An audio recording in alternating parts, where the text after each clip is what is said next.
আমাদের ক্যামেরাম্যানদের মারা হয়েছে, আমরা জিজ্ঞেস করছি কেন আমাদের এলো পাতালি মারছে। আমাদের এক এসিডিবির ভাই নিউজ 24 এর বাইরে কি মাইরা ফটায় ফেলাইছে। এটা বলতে সালাম আছে এখানে এফডিসি লাইনের আরো কয়েকজন সবাইকে মারছে।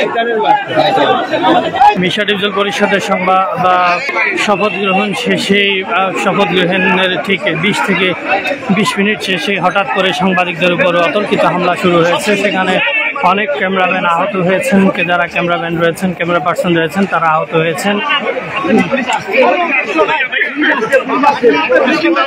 ভাইয়া ভাইয়া দেখতেছি, আপনি ভিতরে যান, আপনি ভিতরে যান, আপনি ভিতরে যান।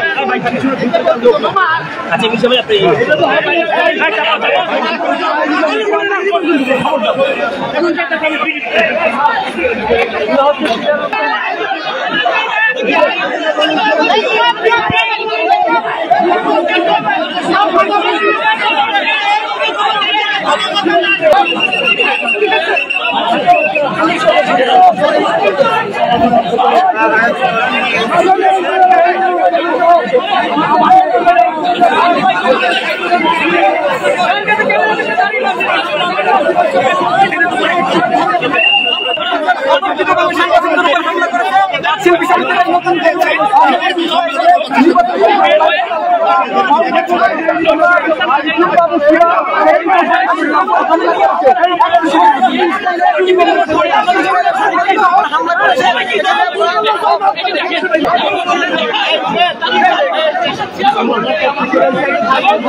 প্রথমে একজন সংবাদকর্মীকে আমরা যদি দেখাতে চাই, ক্যামেরা পার্সন রয়েছে, তিনি গুরুতর আহত হয়েছেন।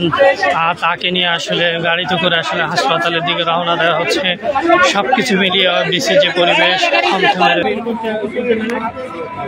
আপনারা দেখতেই পাচ্ছেন দর্শক, আমরা দেখানোর চেষ্টা করছি এফডিসিতে থমথমে অবস্থা বিরাজ করছে।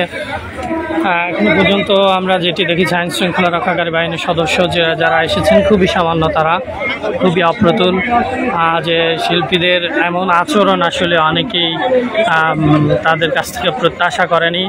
যেমনটি বলেছিলেন আলেকজান্ডার বউ, আসলে বাংলা ভিশনের যে ক্যামেরাম্যান রয়েছে তার উপর তার গলা টিপে ধরেছে। যেখানে হয়েছে রান্না বান্না হয়েছে ওখানে নিয়ে তাকে ওখানে পিটেছে। আমি সবাইকে ডাক দিছি যে সাংবাদিক মারতেছে, সবাইকে যখন আমরা গেছি তারা সবাই দেখে শিল্পী সমিতির থেকে আরো কিছু বের হয়ে দেন ওদের সিকিউরিটি গার্ড সবাই হচ্ছে আমাদের উপর অতর্কিত। আমরা যেটা একেবারেই মানে আমাদের ধারণাই ছিল না যে তারা কি জানতে বলবি সেটা কি নিয়ে হয়েছিল, ঝগড়া কি নিয়ে হয়েছিল আমি জানি না। তবে আমি দেখেছি খুবই সিম্পল বিষয়ে কথাবার্তা, খুবই ছোটখাটো বিষয় নিয়ে করতে চাচ্ছে, তারা দিচ্ছে না। খুবই ছোট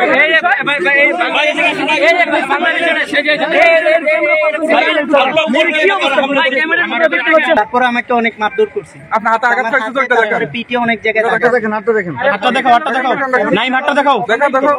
আমার এই লাইট ভেঙে যেভাবে চেয়ার ছুঁড়ে তারা মারছিলেন, এটি কিন্তু আসলে বোধগম্যনয়। তারা পরিকল্পিতভাবে এই হামলাটা চালিয়েছে। এখানে প্রচুর পরিমাণে বহিরাগত ছিল এবং তার চেয়ে তো বড় দুঃখজনক ঘটনা হচ্ছে, ধরেন যে নিজে যদি এক্সট্রা আর্টিস্ট মারতো এটা কোনো বিষয় ছিল না। যারা আলেকজান্ডার বুক উনি কোনো মানুষের হাত সায়েন্স আছে, সায়েন্স আছে। তারপর ভাই সাংবাদিক থেকে কেন চেয়ারতে বাড়িতে হলো ভাই? এইটা তো আসলে কোনোভাবে মারার মতো ভাই, চেয়ারতে বাড়িতে হলো কেন? এটাই মানে আসলে মানে ধরেন যে আন্দোলন মারামারিটা হয়তো অন্যরা যারা বহিরাগতরা যারা, আপনি তো একজন সাংবাদিক হিসাবে এই যে ইউটিউবার বা গণমাধ্যম কর্মীর বাইরেও যে অনেক মানুষ এই বিষয়ে আপনারা ইউটিউবারের যে বিষয়টা, ইউটিউবারদেরকে দাওয়াত দেওয়া হয় বলে কিন্তু তারা আসলো, তাহলে তারা আসলো কি করে? ইউটিউবার আজকে প্রথম ঢুকে নাই, এখানে তারা ঢুকতে চাচ্ছে 4 বছর ধরে। ইউটিউবার যদি সমস্যা থাকতো এটা লিখে দিতে পারতো, বলে দিতে পারতো বা আগে বলতে পারতো। আর সবচেয়ে বড় কথা হচ্ছে মারামারিটা কিন্তু ইউটিউবারদের সাথে হয় না। আমি বারবার একটা কথা বলতেছি, মারামারিটা শুরু হয়েছে ফ্রন্ট লাইনের সাংবাদিকদের সঙ্গে, আঘাতপ্রাপ্ত হয়েছে খবরের কাগজের আমাদের মিঠুনাল মাঝে। এখানে ইউটিউবার কোনো ইস্যুই না, বরং ইউটিউবাররা এটার প্রতিবাদ করতে চায়, তারা পরে মাইক দিয়েছে। আমরা সবাই কম বেশি মাইক দিচ্ছি। সবচেয়ে বড় হচ্ছে বেড়া, এটা কিন্তু লোহার, এটার মধ্যে পড়ে গেছে প্রায় 10-20 জন।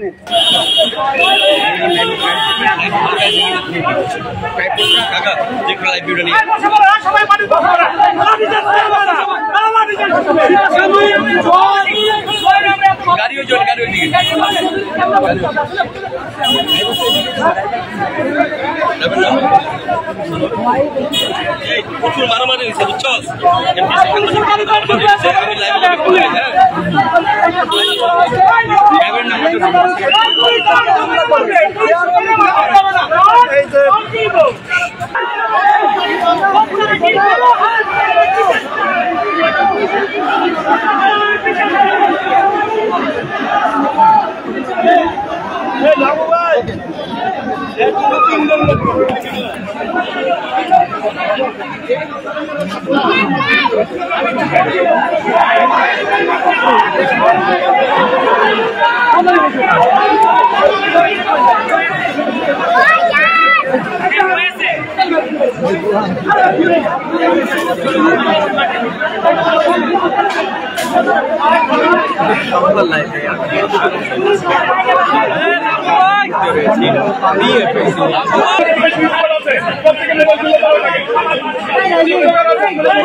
ডাকে ডাকে ডাকে ডাকে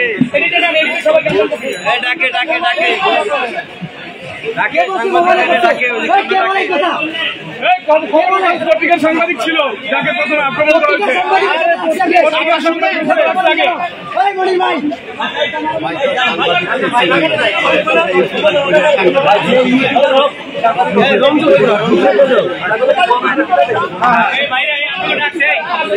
ক্যামেরা পার্সন যারা আছে সবাই ডাকছে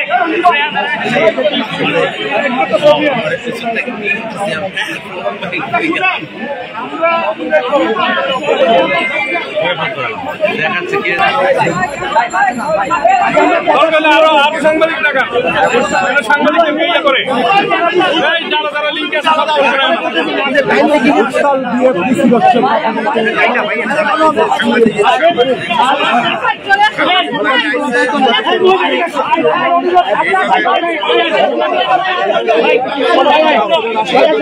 সব